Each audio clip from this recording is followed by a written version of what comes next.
aniga hadalka sibaa u dhahay ma faaneynin ma buuqeynin dahab aan xirtana hadda iguma horeen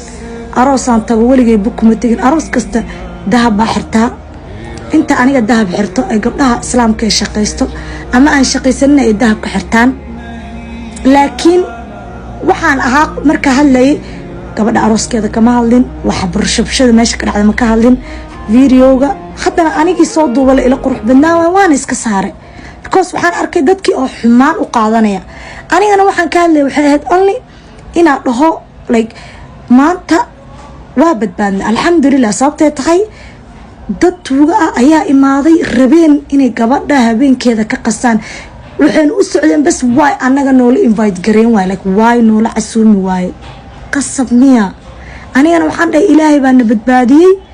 oo waaba nala furan gaarayba ma ka wado gabadha